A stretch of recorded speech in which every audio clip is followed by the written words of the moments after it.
Assalamualaikum dan salam perpaduan buat semua penonton Bernama TV. Bersama saya Man Jamil malam ini dalam Ruang Bicara, dan kita akan terus membincangkan topik yang sudah diperkatakan sejak awal pagi tadi, iaitu tragedi tanah runtuh di Batang Kali. Dan saya ingin bawakan perkembangan terkini setakat jam 8 malam tadi.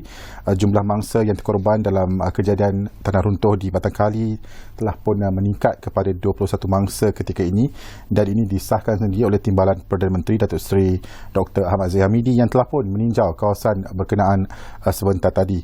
Dan fokus sekarang ini untuk mencari 12 lagi mangsa yang hilang, yang masih lagi tertimbus di dalam tanah. Saya kirakan berdasarkan maklumat yang diterima 3 meter di bawah tanah yang tertimbus akibat runtuhan tanah runtuh di Batang Kali. Dan perkembangan terkini juga dikongsikan bahawa Perdana Menteri Datuk Seri Anwar Ibrahim sedang dalam perjalanan untuk meninjau juga lokasi tragedi, dan dijangka tiba sekitar jam 9.30 malam nanti. Dan kita akan terus membuka perkembangan ini dari wartawan kami juga yang berada di lapangan, dan juga pihak-pihak yang berkaitan yang masih lagi meneruskan pencarian mangsa yang masih hilang dalam tragedi tanah runtuh di Batang Kali. Baik, untuk malam ini kami bawakan tetamu yang cukup arif dalam bidang yang telah pun kita rungkaikan sejak awal pagi tadi, iaitu cerun dan juga tentang geologi.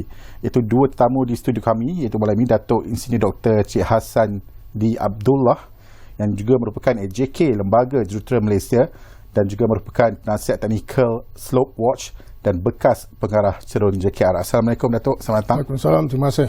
Kali pertama ke bernama langsung ataupun? Saya kali kedua. Kali kedua, Alhamdulillah.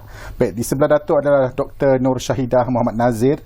Kalau kita lihat di kaca TV semua saluran hari ini, doktor ini agak popular hari ini kerana menjadi rujukan untuk menjadikan maklumat untuk tragedi tanah runtuh di Batang Kali ini dapat dijelaskan kepada rakyat dengan bahasa yang lebih mudah supaya kita semua faham apa yang berlaku sebenarnya di Batang Kali ini. Dr. Nur Syahidah Muhammad Nazir, pensyarah kanan Geologi, Kejuruteraan dan Mekanik Tanah, Universiti Kebangsaan Malaysia. Assalamualaikum Doktor. Waalaikumsalam. Selamat datang ke Bernama. Dan ini kali pertama ke? Terima kasih atas jemputan ke Baik, sini. kali pertama di Bernama TV. Ya, kali pertama secara live.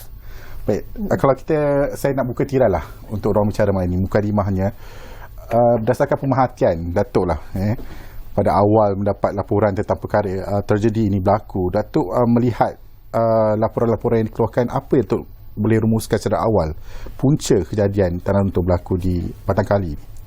Saya rasa kalau kita tengok dalam segi kedalaman runtuhan, dalam segi besarnya runtuhan tersebut, ada faktor yang paling dia ada biasanya kalau kita tahu hujan air menyebabkan pencetus kepada tanah runtuh. Tapi kadang-kadang mekanisme dia berlainan. Kadang-kadang sebab hujan turun dan menyebabkan biasanya tanah runtuh yang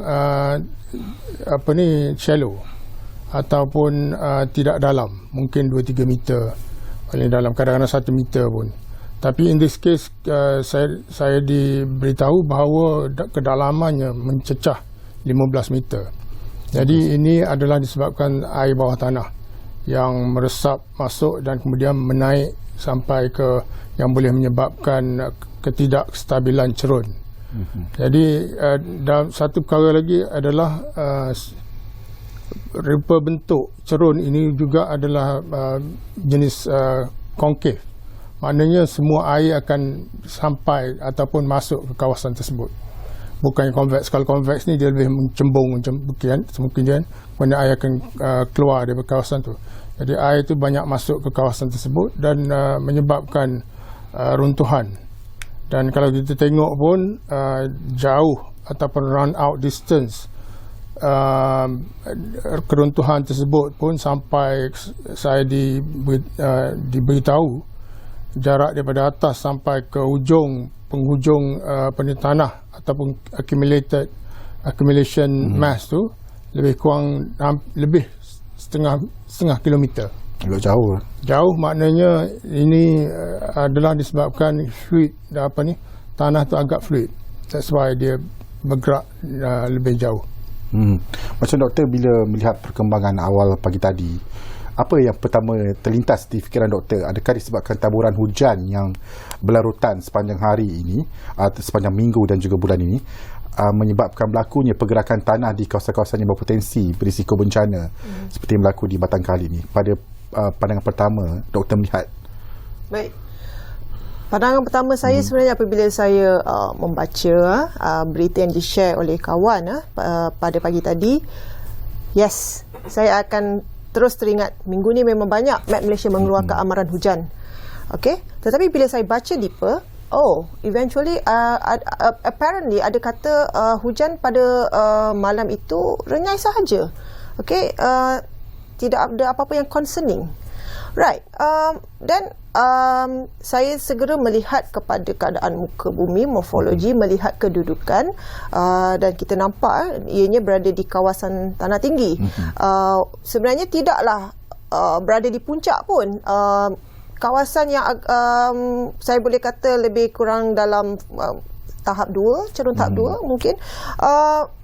Tetapi berlaku gelongsoran yang agak besar. Okey, di sini interpretasi kita sebagai seorang geologi, kita akan melihat kepada aspek morfologi kawasan itu, ianya perbukitan, baik, dan ianya apa geologi kawasan itu. Dan sekiranya disebut Batang Kali, ianya mempunyai metamorphic rock ataupun batuan metamorf, dan juga sekiranya dikatakan berhampiran ke arah Genting sana, dan dia ada batuan granite. Jadi saya lihat unsur-unsur kedua batuan ini sekiranya adalah merupakan hasil tanah yang wujud itu hasil leluhur hawa tanah baki daripada kedua jenis batuan ini. Yes, tanah-tanah jenis ini, satu, dia akan tinggi dengan lodak. Lodak adalah salah satu daripada komponen yang ada di dalam tanah yang mempunyai keplastikan yang rendah sebenarnya. Maksudnya di sini ianya mudah berubah sifat apabila terdapatnya kehadiran air yang mungkin datang daripada resapan presipitasi daripada permukaan ataupun daripada kenaikan air bawah tanah. Jadi keadaan ini menyebabkan mengapa membentuknya satah gelinciran yang lemah, kerana kita tahu tanah baki di negara kita ni tebal. Okey, kalau kita flashback kepada lulu hawa kimia, satu proses yang mengubah jasad batuan solid kepada tanah yang peroi, ianya ekstrim ataupun dominan di kawasan negara tropika dengan kadar hujan dan panas yang tinggi ini. Jadi sebab itu tanah kita sangat tebal berbanding kawasan-kawasan negara climate seperti UK sana. Ini menyebabkan mengapa apabila berlakunya kelemahan struktur tanah yang dijana oleh ketepuan air di dalam liang-liang antara butiran yang halus yang dominan ini, menyebabkan pergerakan itu besar, kerana pada saya ini bukan lagi shallow landslide. Okey, ini adalah satu deep seated landslide yang mempunyai bentuk seakan-akan mangkuk di bahagian atas dan menuruni satu lorong macam lohong. Okey, and then dia tersebar secara meluas di bawah. Kita boleh tengok resemblance gambar ini seperti hourglass shape. Dan di dalam konteks tanah runtuh geologi, kita panggil ini sebagai earth flow, ataupun mungkin ada yang boleh kaitkan dengan mud flow sekiranya kandungan komposisi bahan halusnya itu melebihi 50%. Jadi sifat bahan ini memang mudah mengalir sebagaimana dicakap oleh Datuk. Ianya bersifat bendalih, jadi ia boleh travel far kerana air itu sendiri kurang likat. Jadi bila kurang likat, dia mempunyai kuasa untuk bergerak sampai mencapai kestabilan lah, dan baru dia deposit everything. Jadi di sini kita percaya tanah ini memang tinggi kandungan bahan halusnya. That's why air itu mampu mengangkat butiran itu dan menyebarkannya ke kawasan yang lebih luas. Sekiranya berat, macam contoh banyak pasir ke boulder, dia tak boleh pergi jauh sebenarnya. Okey. Baik, Datuk, kalau Datuk punya visual pada awal pagi tadi yang dikongsikan, ya, kita lihat jalan raya yang ada di Batang Kali itu tidak terjejas sama sekali, tapi di bawahnya sehinggalah menimbulkan camping site ini. Jadi kalau berdasarkan pengalaman Datuk melihat, ada tak petanda-petanda awal yang mungkin dapat dikesan seandainya kita dapat kesan awal, kita tahu akan berlakunya tanah runtuh di kawasan berkenaan? Dari pengalaman saya, sebenarnya tanda-tanda awal ni memang kalau tanah runtuh yang sebesar ini akan ada tanda-tanda awal. Maknanya akan ada rekahan-rekahan dari atas. Tapi biasanya ataupun di tengah-tengah. Tapi biasanya orang di bawah atau di bawah sekali tak akan perasan bahawa rekahan-rekahan ini berlaku. Dan disebab rekahan-rekahan ini mungkin juga air akan masuk, air hujan dan sebagainya, dan akan menambah tekanan kepada cerun itu sendiri. Jadi saya rasa tanda-tanda tu ada, cuma nak kita sama ada kita nak tengok melalui satelit memang tak dapat, tak nampak. Jadi cara yang paling mungkin sekarang ni, kalau drone kita boleh pakai untuk kawasan-kawasan tertentu, boleh kita pakai sebab kita boleh fly rendah dan sebagainya. Itu berkemungkinan. Tapi dalam segi inspection lah satu cara lagi. Kita hantar orang untuk tengok sebelum, kalau boleh sebelum dekat-dekat musim hujan ni. Masalah dia satu je, orang tak nak keluar because satu licin, dan nak turun tu agak berbahaya. Itu menjadi masalah yang utama lah kalau kita nak buat inspection secara manual, menggunakan manusia dan sebagainya. Dan cara lain dengan monitoring lah, dengan monitoring sama ada movement, ada pergerakan ke tidak. Yang tu pun satu quite expensive, mahal, dan juga selain pada mahal, dia juga perlu kalibrasi. Maknanya kita letak sesuatu monitoring system ni, kadang-kadang pergerakan tu berlaku cuma localized, lebih pada kawasan-kawasan tertentu. Dan satu lagi yang saya rasa yang kadang-kadang berlaku adalah kita tengok pokok-pokok. Kalau ada pokok-pokok di atas cerun ni, dia akan condong, dan kadang-kadang bila pergerakan tu dah agak melampau lebih sikit, walaupun keruntuhan tu tak berlaku dengan sepenuhnya, pokok-pokok ni akan tumbang. Kalau ada orang tengok pokok-pokok, kalau satu tu mungkin pokok bermasalah dan sebagainya, tapi kalau dah 4-5 pokok dah tumbang dalam satu kawasan, itu mungkin adalah disebabkan pergerakan tanah. Dan juga satu lagi perkara-perkara yang kita boleh tengok adalah di kawasan tersebut ada tak tanda-tanda keruntuhan kecil yang berlaku di kawasan persekitaran bukit itu sendiri. Bila ada keruntuhan kecil ni, maknanya the whole mass ataupun seluruh kawasan tu mungkin juga unstable, sebab material itself tu pun dah menunjukkan bahawa dia tidak ada kekuatan sangat, dan mungkin the whole area tu adalah material yang lebih kurang sama, jadi boleh menyebabkan keruntuhan yang lebih besar. Dan saya nak kongsikan juga berdasarkan maklumat yang diterima, cerapan awal mendapati runtuhan tanah awal pagi tadi berpunca daripada kegagalan cerun tambakan berhampiran tapak perkhemahan di Fathers Organic Farm di Gotong Jaya ini. Itu adalah yang ditambak, yang telah pun diubah sesuai sebenarnya. Dan kalau kita ikutkan di sini, runtuhan melibatkan 450,000 meter padu tanah, dan kawasan itu melibatkan runtuhan dimensi sepanjang 500 meter, iaitu 200 meter lebar dan juga 8 meter dalam dari segi runtuhannya. Kalau berdasarkan maklumat ini, mungkinlah doktor sebagai geologis kan mungkin mendapat satu gambaran, adakah disebabkan tambakan itu menyebabkan mudahnya pergerakan tanah berlaku di Fathers Organic Farm ini? Baik, sifat tanah apabila ditambak, maksudnya tanah itu telah terangkut. Apabila telah terangkut, tanah ini sebenarnya akan berubah ketumpatannya berbanding dengan tanah asal, dan mungkin kerana saya masih belum pergi ke lapangan, saya tak dapat nak tengok dengan lebih jelas, tetapi konteks biasa apabila orang potong bukit dan cut and fill ni, dia potong, dia tambak kat situ lah, okey, jimat kos dia tak perlu nak ambil bahan daripada tempat lain semua. Maksudnya that's why kita nampak agak seragam dari segi tanah yang ditambak itu terhadap tanah yang sekarang ini telah terdedah kepada setelah berlakunya tanah runtuh. Dan memang secara teorinya tanah yang ditambak ini ianya tidak akan selamanya kekal efisien dalam sekiranya ianya adalah bahan cerun, ianya tidak akan selamanya berada pada kedudukan yang kita tambak. Ianya terdedah kepada tindakan udara, air, hai hujan, hakisan secara splash, secara mungkin tindakan angin juga, ataupun pembebanan pokok. Banyak perkara yang boleh menyumbang mengapa ketumpatan tanah tambak ini lama-lama tidak lagi optimum, dan menyebabkan ianya mula orang kata longgar lah. Okey, kalau kita balik kepada data pemadatan tanah itu sendiri, kita boleh lihat sebenarnya apabila tanah dipadatkan, ianya perlu mencapai satu peak yang dipanggil optimum moisture content terhadap maximum dry density, dan eventually because of interaction dengan climate, ianya boleh sama ada patah balik ke arah yang tidak optimum tadi ataupun terlebih. Maksudnya ianya jauh lebih lemah berbanding keadaan yang asal. Jadi itu salah satu sifat apabila tanah itu telah di-alter secara kejuruteraan.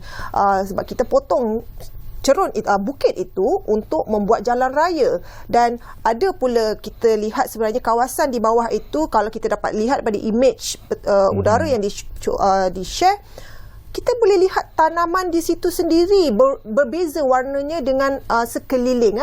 Seolah-olah ada satu pattern yang memberi indikasi kepada saya seorang geologis ni, adakah pernah berlaku tanah runtuh sebelum ini? Ya, betul lah. In fact di bahagian atas kalau kita lihat cerun di bahagian atas yang tidak gagal.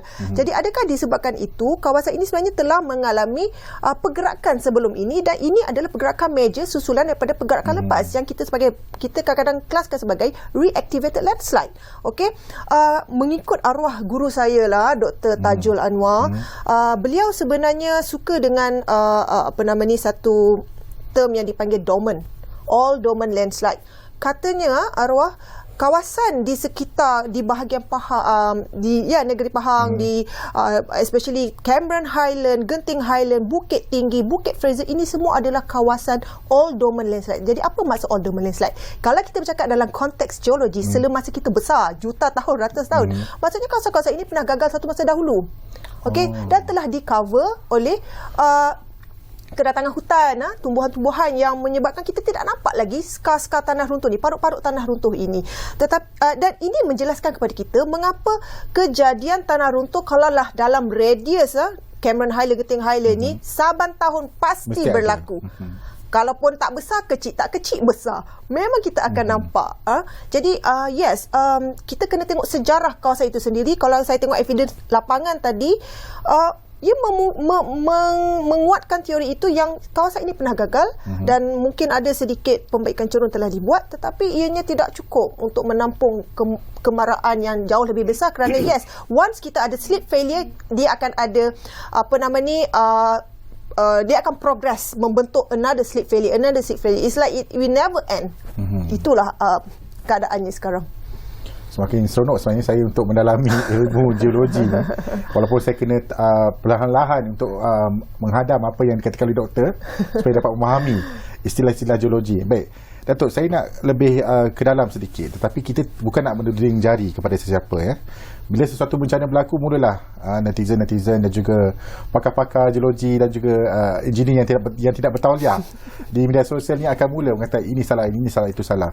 Baik, Datuk selaku bekas pengarah cerun JKR, mungkin Datuk boleh kongsikan ketika era Datuk, bagaimana JKR ini memantau cerun-cerun yang ada di negara kita ni, khususnya ketika waktu-waktu yang penting ataupun crucial, hujung tahun misalnya, ketika musim monsun timur laut di mana bencana tu lebih tinggi berpotensi untuk berlaku. Boleh kongsikan Datuk bagaimana?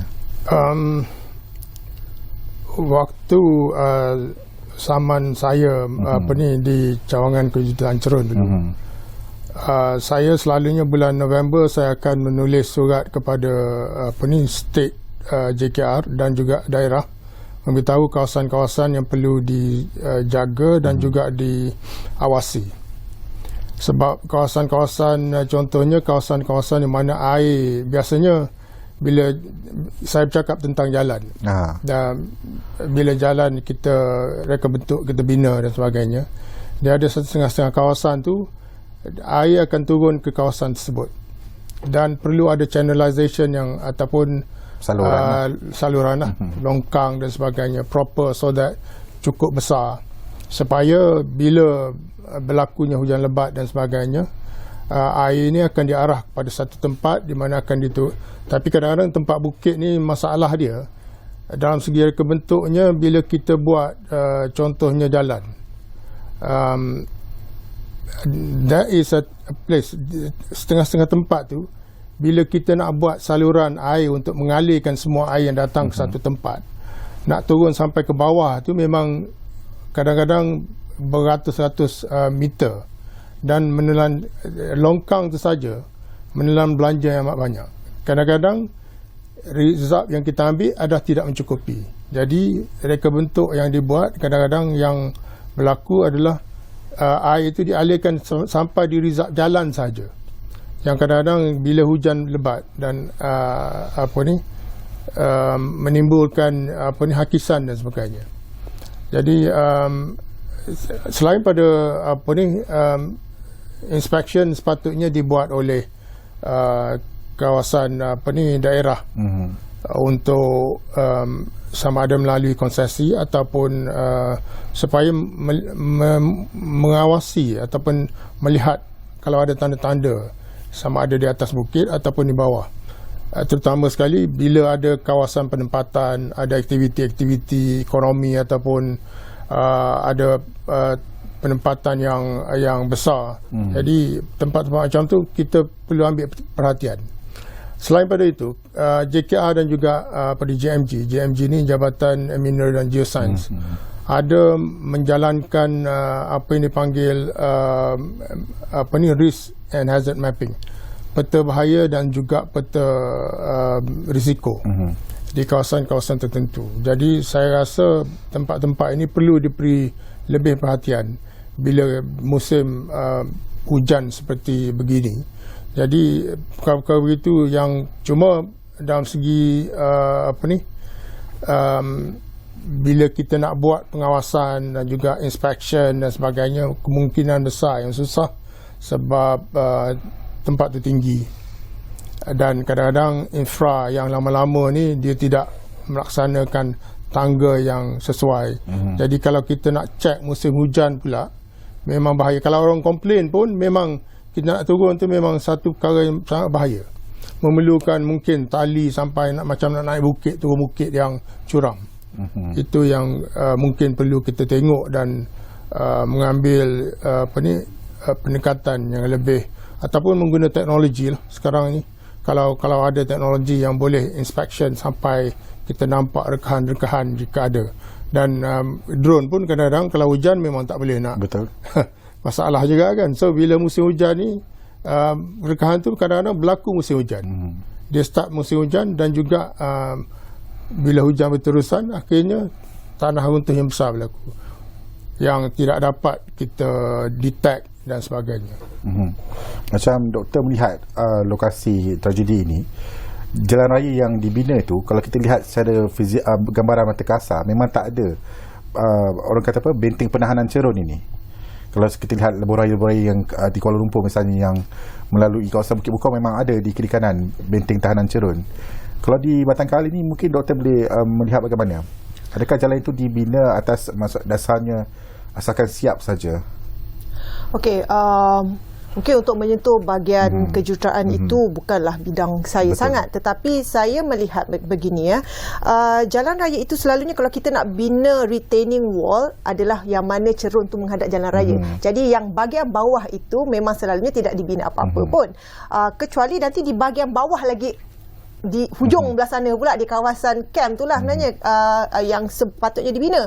Kerana apabila saya melihat gambar-gambar kejadian di tapak kejadian 8 bulan sebelum orang ada share dekat di dalam Google kita boleh lihat red flag itu jelas. Tanah telah mula terdedah dan campsite itu berada betul-betul bersebelahan dengan cerun yang telah teroka. Jadi di sini saya lihat di mana retaining wall-nya. Sekiranya benar pihak campsite ini peka sangka dengan keselamatan para pengunjungnya kelak. Okey, dan kalau saya seorang geologis yang pergi sana, pasti saya akan balik hari itu juga. Kalau kita dah nampak sign tanah-tanah itu terdedah, cerun itu tidak ada pokok yang baik dan potongannya agak curam, it is as if macam bila dia nak buat clearance untuk camping site tu, dia potong je lah mana-mana yang dia boleh, and then claim as something yang orang kata tempat yang nature, cantik, kita boleh bercamping, dapat tengok pemandangan. Ini adalah satu perkara yang sebenarnya menyebabkan masalah kepada orang awam. Kerana kita beranggapan apabila satu kawasan itu telah diberi peluang untuk konsep ekoturism seperti ini, pastinya ianya selamat. Tetapi kita terlepas pandang kepada illegal activity seperti ini yang menarah cerun sesuka hati mereka, menyebabkan berlakunya mass removal di bahagian bawah, dan apabila kita ada cerun di bahagian atas, walaupun claim by certain parti yang ianya adalah landai sahaja, tidak sepatutnya mendatangkan masalah, tetapi kita berada pada cerun tanah yang saya cakap tinggi dengan kandungan lodak dan sampai ada lempung yang sangat reaktif dengan air ni. Jadi bahan-bahan ini kalau kita potong cerun dia landai sekalipun, ia masih akan bergerak apabila ada elemen air itu sendiri. Dan walaupun tanah jalan raya itu kelihatannya tidak terkesan, berkemungkinan besar kerana ianya adalah zon tidak telap. Okey, dan air tidak melepasi masuk ke jalan raya sebenarnya, dan mungkin kita boleh praise jugalah siapa yang buat jalan raya tu tak, jalan itu masih kekal di situ, yang tepi itu pula yang jatuh. Tetapi it doesn't matter sebenarnya, as long as dia berada di tebing. Yang kita concernkan ialah apabila tebing itu mengalami pergerakan secara besar-besaran, dan pergerakan ini benar kita boleh detect sebenarnya, tetapi ada satu sifat di dalam tanah ni yang kita panggil sebagai rayapan. Rayapan ni selalu diklasifikasikan kalau tanah runtuh itu bergerak secara perlahan, tak dapat dikesan dengan mata kasar, tetapi ada simptom-simptomnya. Pokok mula condong, tapi condong dalam selemasa yang lama lah, sampaikan pertumbuhan pokok itu sendiri unik kerana because of tarikan graviti yang bertindak itu. Jadi rayapan ini sebenarnya kita boleh lihat juga dalam konteks cerun-cerun di Malaysia ini. Kenapa saya cakap? Kerana rayapan ini sebenarnya adalah sifat bahan lempung yang bergerak di dalam keadaan constant stress ataupun tekanan daya yang malar, right? Tetapi berlakunya deformasi ataupun pergerakan canggaan pada cerun itu kerana wujudnya mineral yang kita panggil sebagai lempung tadi.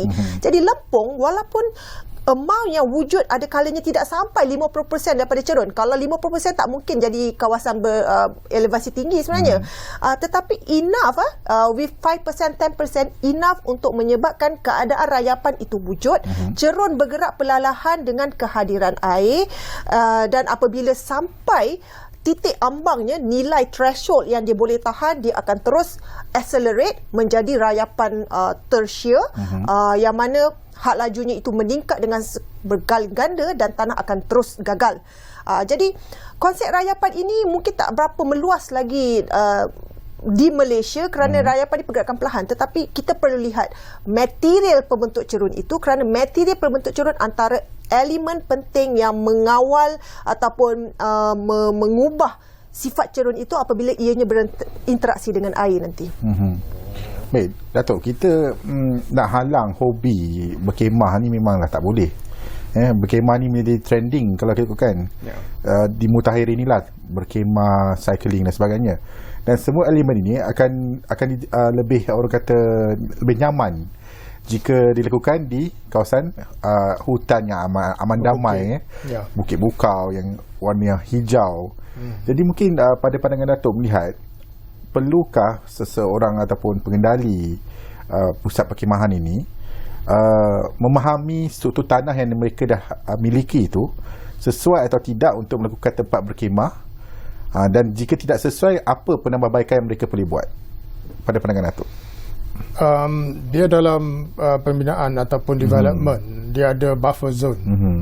Buffer zone ni berapa jauh jaraknya dari dari hujung ataupun kaki bukit sampai ke kawasan di mana ada penempatan ataupun ada development dan sebagainya. Mungkin dalam segi risiko, kalau kita buat pertanian, mungkin dalam segi risikonya kurang sebab pengguna orang yang datang tu tidak ramai Tak dan ramai. tidak bermukim. Tapi dalam segi bila kita nak buat macam tempat di mana orang akan tinggal, tidur dan walaupun untuk 1 atau 2 malam, risikonya akan bertambah. Sebab ada tambah lagi dengan kemah-kemah yang memang agak lemah. Kalau kita buat bangunan tu mungkin bangunan tu masih boleh menahan tanah runtuh tersebut daripada terus pergi ke depan ataupun dan of course pembinaan tu kena kuat lah. Jadi saya rasa kalau kita nak mungkin salah satu cara yang lebih selamat kalau kita nak check ataupun nak tentukan buat very strict condition ataupun guidelines untuk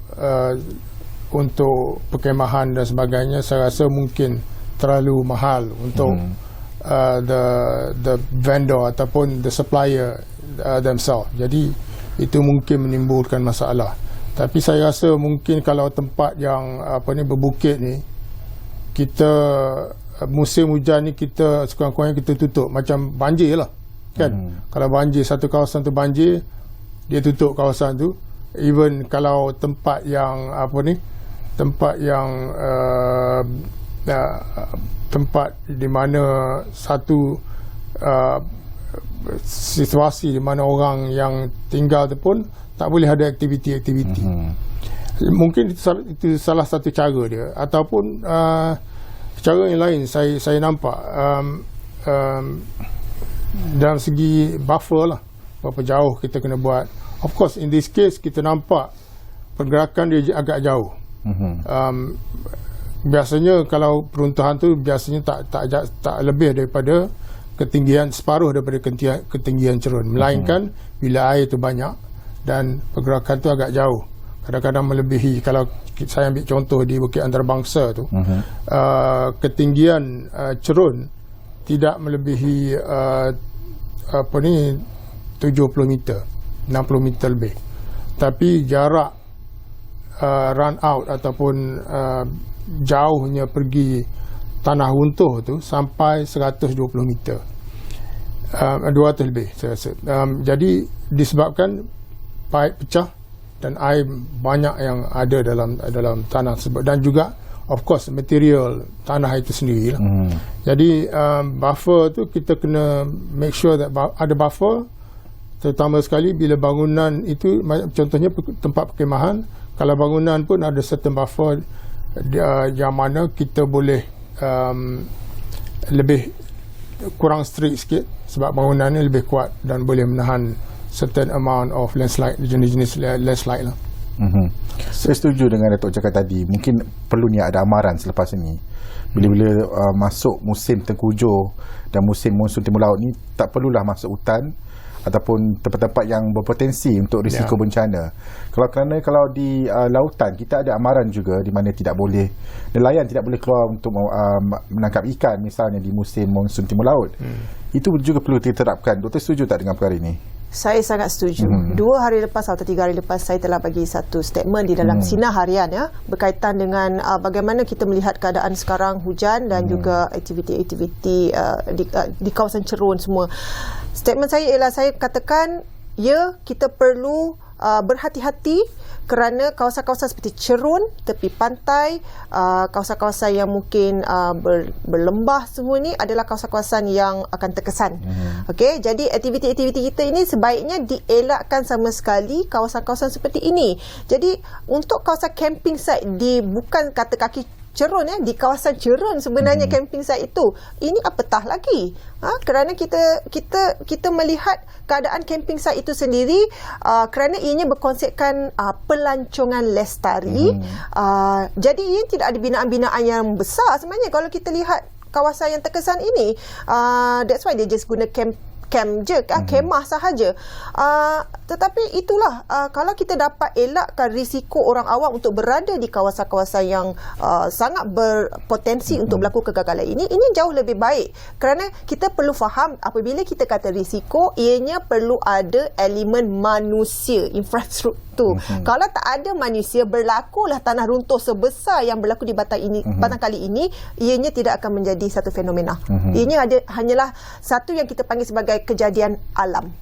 Alright? Jadi yes, manusia apabila dekat dengan kawasan yang bermasalah, risiko itu tinggi. Jadi kita sebagai manusia yang sedang cakna sekarang sebab kita bukan dah satu dua kali kita tengok kejadian tanah runtuh, dah berkali-kali. Jadi kita sendiri elakkan berada di kawasan seperti ini. Baik, tentang untuk pemantauan berkala ni, kalau mungkinlah Datuk boleh kongsi sedikit ketika berada di JKR, ketika itu memang tiada langsung pemantauan berkala ataupun sekali saja? Kita biasanya ada pemantauan ni sebanyak lebih kurang 2 kali setahun yang akan dilakukan oleh konsesi jalan yang akan melihat dan juga potong rumput dan sebagainya di cerun tertentu lah. Jadi kadang-kadang of course perkara ni memang tak mencukupi because biasanya yang diorang buat pemantauan ni biasanya bukan musim hujan lah, sebab musim hujan ni saya beritahu tadi memang susah dari segi untuk turun ke bawah ataupun naik ke atas. Jadi dengan hujannya, dengan kadang-kadang petirnya dan macam-macam. Bila pemantauan dibuat mungkin pada musim cuaca yang agak baik, tapi bukan bermakna, tapi kalau contohnya kalau katalah ada hujan, musim hujan dah berlalu tapi runtuhan besar belum berlaku, mungkin kita boleh detect dan perkara ini akan dibagi tahu kepada ibu pejabat JKR dan kita perlu minta peruntukan untuk pembaikan, sebab benda-benda yang melibatkan perkara yang cuma kita kena berperang dengan MOF lah untuk dapatkan peruntukan. Bukannya senang. Ya, dia orang pun ada banyak lagi peruntukan untuk projek-projek lain dan sebagainya. Itu yang menjadi salah satu perkara yang kita buat, dan kadang-kadang kita ada kadang-kadang kita detect sebelum berlakunya tanah runtuh dan runtuh yang besar, dan pembaikan kita buat sama ada melalui emergency fund ataupun AP 55. Cerun ni memang selalu banyak yang kita pakai, cuma sekarang ni MOF very strict juga dengan AP 55 ni. Maknanya dia, kalau kita tengok itu pun invoke, dia tanya kita macam-macam. Of course saya tahu, kita faham bahawa MOF ni kerja dia nak jaga duit, jangan ada ketirisan dan sebagainya. Sebab bila AP kita pakai invoke AP 55, kita boleh buat kerja tapi kita bertanggungjawab. Pengarah yang mengarahkan tu kena bertanggungjawab bila berlaku query macam-macam. Akhirnya kadang-kadang disiplin juga dia akan diambil kepada pegawai tersebut.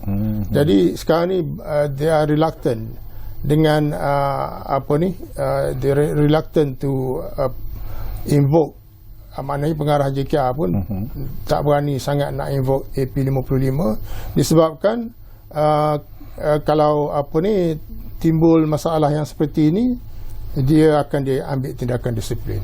Jadi saya rasa perkara ini perlu dilihat kembali supaya apabila berlaku keadaan di mana emergency seperti, walaupun yang ini memang dah berlaku, kita tak boleh nak buat apa, tapi bila dah berlaku kecil-kecil, satu langkah yang mana kita perlu mengambil ataupun menggunakan guideline yang ada supaya pembaikan dibuat secara kecil-kecilan, dan kadang-kadang dah besar pun, walaupun besar tapi belum mencapai tahap bahaya lagi. Kita perlu MOF perlu faham tentang penggunaan ataupun AP 55 ini. AP 55 yang Datuk masukkan ini adalah teknologi atau bagaimana? Bukan, AP 55 ni mengikut arahan perbendaharaan 55 yang dipanggil untuk kerja-kerja emergency. Contohnya bumbung sekolah terbang disebab.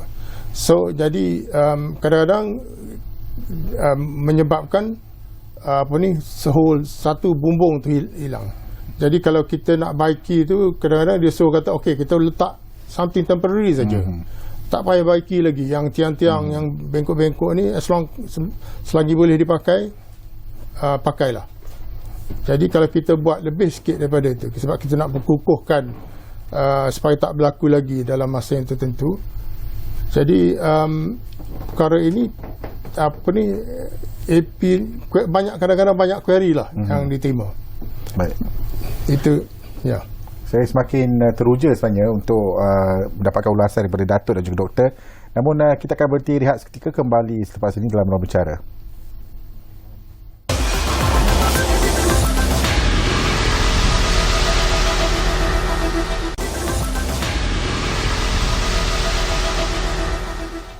Bertemu kembali bersama saya Ahmad Jamil dalam Ruang Bicara. Kita membicarakan tragedi tanah runtuh yang berlaku di Batang Kali awal pagi tadi, dan masih lagi bersama saya di studio adalah Datuk Insinyur Dr. Cik Hassandy Abdullah, AJK Lembaga Jurutera Malaysia, penasihat teknikal Slope Watch dan juga bekas pengarah cerun JKR, dan juga Dr. Nur Syahidah Muhammad Nazir, pensyarakanan Geologi, Kejuruteraan dan Mekanik Tanah, Universiti Kebangsaan Malaysia. Baik, Prof dan Datuk dan juga Doktor, kalau kita lihat penyelesaian kepada isu tanah runtuh yang saban tahun akan berlaku bila tibanya hujung tahun. Biasanya musim-musim terkujuh sebegini dan memang tidak boleh dijangka, tak kira masa sebenarnya. Namun adakah terdapat teknologi berdasarkan pengetahuan Datuk dan juga Doktor, teknologi yang boleh mengesan pergerakan tanah berlaku supaya kita boleh letakkan di setiap cerun yang berpotensi untuk risiko berlakunya bencana? Berdasarkan pengetahuan Datuk, adakah teknologi sebagai kita di JKR ni dah guna macam-macam jenis macam-macam jenis sistem, pakai satellite, pakai automatic survey station dan sebagainya yang boleh hantar data kepada kita. Tapi di bukit ni kadang-kadang one of the problems kita signal tu tak berapa kuat, satu, dan satu lagi kadang-kadang berkabus. Bila kita nak start, kononnya senang kita nak pakai solar power dan sebagainya, tapi kita bila sampai lebih pada 3,000 meter ni, dia banyak the cloud ataupun awan yang akan kadang-kadang menutupi. Kita pun dah pasang, bila kita nak hantar contohnya tiap-tiap sejam data pada kita, terdapati bateri dah habis. Kita terpaksa tukar 3 jam. Ataupun kita tambah upgrade sistem tu, tambah lagi bateri dan sebagainya. Dan perkara-perkara ini adalah menimbulkan, dan pakai satelit pun kita pernah pakai. Maknanya kita ada detectors di bawah ni yang akan meletakkan, tapi benda tu perlu saya bagi tahu sebelum ni, perlu ada calibration lah. Kadang-kadang pergerakan tu mungkin ada babi ke langgar dia bergerak, kita tengok ni tanah runtuh ni, kita ingat tanah okay. Tapi jadi sistem tu dia is not, sebab kita tak boleh nak, kita kena tak efficient lah maksudnya. Maknanya kita tak berapa, unless kita letak banyak dan banyak tu maknanya duit lah, banyak duit, melainkan satu tempat di mana ramai penduduk ramai penduduk dan ataupun jalan raya yang mana trafik banyak lalu lalang dan sebagainya. Benda ni tak, in terms of kalau saya katakan maybe tak cost effective lah, because kejadian tanah runtuh tu mungkin berlaku, ataupun kalau berlaku 10 tahun sekali contohnya. Tapi monitoring tu kita perlu buat setiap masa, sebab kita tak tahu bila akan berlaku tanah runtuh sebenarnya. Jadi sistem yang ada ni boleh ada yang efektif, tapi memerlukan peruntukan yang agak banyak, dan mungkin dalam segi risikonya, kalau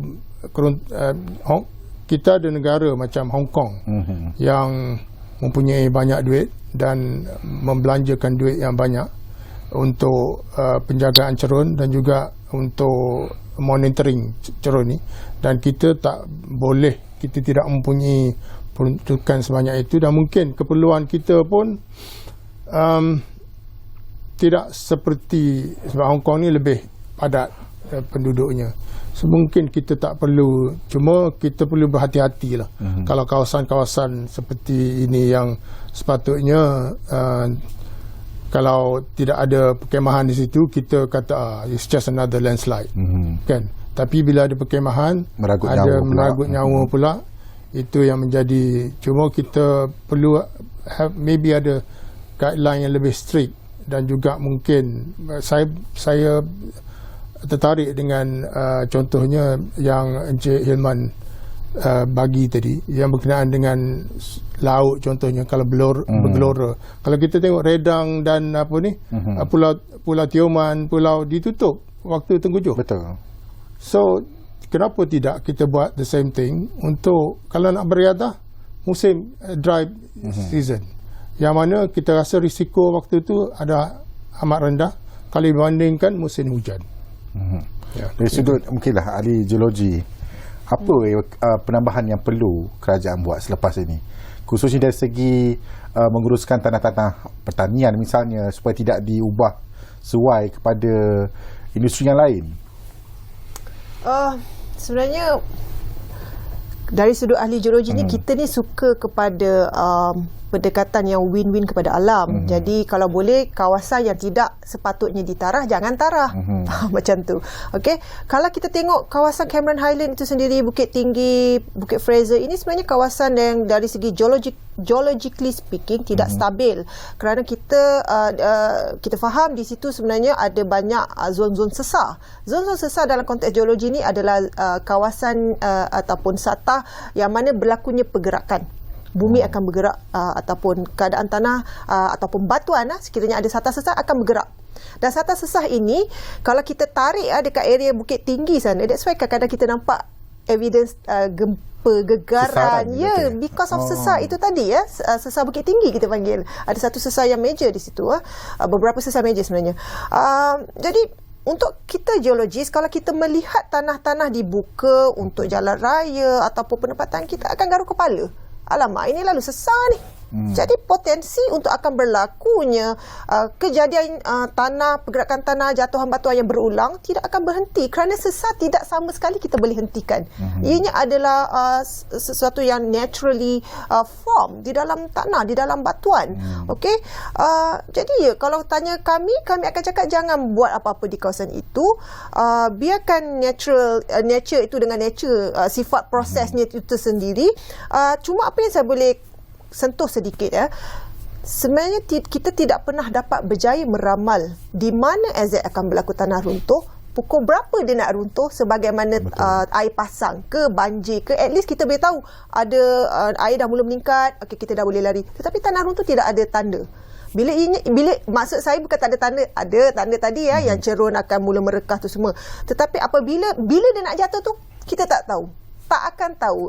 Kalau ikut yang pembacaan saya dalam jurnal-jurnal international semua, ada sekali lah Jepun pernah dapat teka hampir tepat. Tetapi that's the only it lah.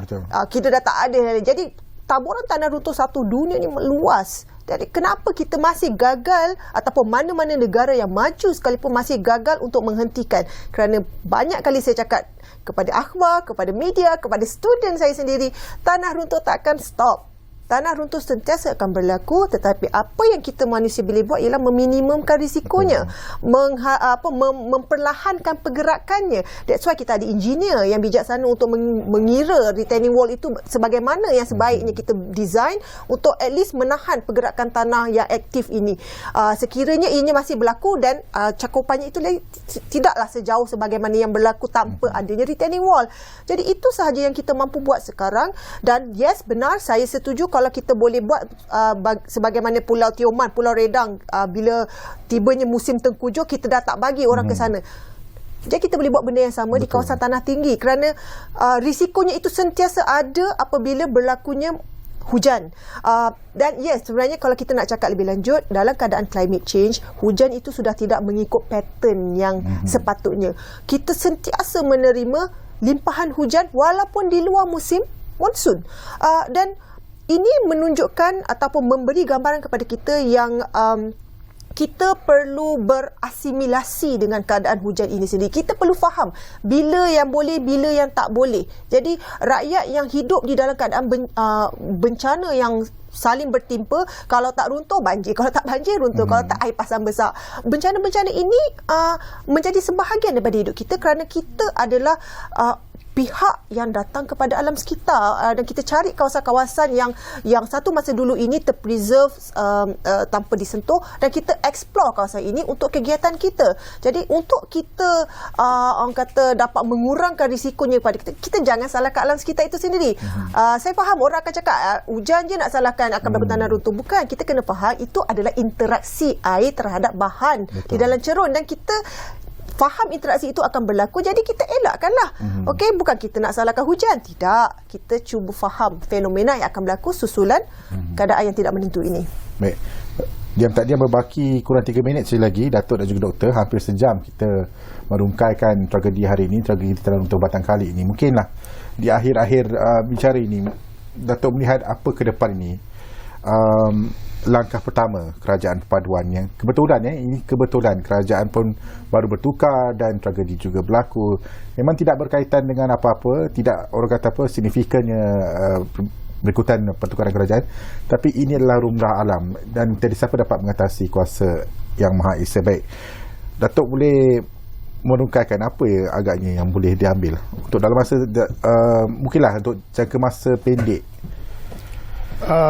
Saya rasa mereka yang sama ada tinggal di kawasan berbukit ataupun nak pergi ke tempat kawasan berbukit, especially musim hujan ni, kena tahu tanda-tanda tanah runtuh. Pergi tu tengok, kalau dah ada tanah runtuh di sekeliling tu yang kecil-kecil, kemungkinan besar bahawa the whole mass tu juga tidak stabil yang tanah-tanah runtuh yang kecil-kecil tu. Itu mungkin berlaku. Jadi kalau kita tak ada proper protection, maknanya dengan kemah aja, memang susah kita nak protect ourselves. Jadi saya rasa tahu risiko dia bila hujan, kalau tak ada mustahak sangat untuk beriadah saja dan sebagainya, jangan pergi tempat-tempat berbukit, jangan melalui jalan-jalan yang berbukit dan sebagainya di kawasan berbukit. Jadi itu adalah, dan juga kalau tuan-tuan tinggal di kawasan berbukit dan rumah dan ada bukit, cubalah inspect, awasi bukit, tengok, mungkin naik ke atas walaupun bukan kawasan tuan-tuan, sebab ia akan menimbulkan risiko kepada tuan yang berada di bawah. Sebab orang atas yang tahu dulu, orang bawah ni last sekali bila runtuh terus baru dia tahu. Itulah nasihat saya rasa. Baik, Doktor, mungkin sebagai rakyat biasa seperti saya, kami tak tahu tanah ini jenis apa, adakah tanah ini mudah diserap air, mungkin ada pesanan kepada rakyat Malaysia. Macam ni, saya rasa knowledge geologi itu sekarang ni perlu kita tekankan kepada di pelbagai pihak, daripada sekolah rendah sampai ke universiti dan orang awam. Mungkin kerajaan boleh melihat semula keperluan ahli geologi itu yang perlu ada di setiap agensi untuk memberi kefahaman ini kepada mereka. Kerana sebagaimana saya suka memberi analogi ini, kalau kita sakit, kita jumpa doktor. Betul. Untuk dapat tahu apa masalah kita ni. Tapi kita juga kalau sakit, kalau kita dah tahu, kita boleh jumpa terus farmasis. Saya nak ubat ini. Jadi geologi ni macam doktor, sebab kita ni doktor kepada alam sekitar. Kita tahu ni proses ni, inilah sebab ni. Tetapi engineer pula dia farmasis. Dia terus bagi solution. Ini pakai ni ubat ni, pakai slope retaining macam ni. Macam tu. Jadi untuk kita faham dengan lebih dalam apa sebenarnya yang berlaku, proses-proses alam sekitar, bahan-bahan bumi, interaksi yang wujud, ahli geologi boleh memberi orang kata nasihat yang bersesuaian untuk engineer nanti kelak melaksanakan langkah-langkah susulan yang baik. Jadi pihak kerajaan mungkin dengan di bawah pimpinan Datuk Seri Anwar Ibrahim yang saya lihat amat intelektual, pasti dia beliau boleh menyokong usaha ini untuk kita mengangkat kembali geologi dan sama-sama dengan engineer dalam satu solusi untuk kebaikan bersamalah. Saya tarik juga cadangan doktor, semua agensi perlu ada geologis. Betul. Agak menarik untuk kita pertimbangkan. Baik, terima kasih saya ucapkan kepada Datuk Engineer Dr. Cik Hassandy Abdullah kerana sudi bersama kami hari ini, dan juga Dr. Nur Syahidah Muhammad Nazir. Saya amat berbesar hati hari ini, banyak ilmu yang saya terima, ilmu geologi, ilmu kejuruteraan dan sebagainya. Apapun yang telah pun terjadi, telah pun ditakdirkan oleh Ilahi, kita harus menerimanya. Namun bagi anda di luar sana, jika tak ada keperluan, tidak perlulah kita pergi ke tempat-tempat yang berisiko untuk berlakunya bencana. Bukan sahaja tanah runtuh, sekarang ni dengan kepala airnya, dengan air yang deras di lautan misalnya, mungkin ini kita boleh elakkan kerana ini adalah musim-musim mudahnya berlaku bencana. Jadi apa yang penting kita jaga diri kita sendiri, elakkan ke tempat-tempat yang berlaku risiko bencana. Baik, sekali itu saja untuk Ruang Bicara hari ini. Teruskan bersama kami di Bernama TV untuk mendapatkan perkembangan terkini di Batang Kali dari wartawan-wartawan kami yang berada di lapangan dan juga perkembangan semasa yang berlaku di sana. Baik, saya Irman Jamil, jumpa lagi. Salam perpaduan. Assalamualaikum. Kita borak-borak dulu, Doktor.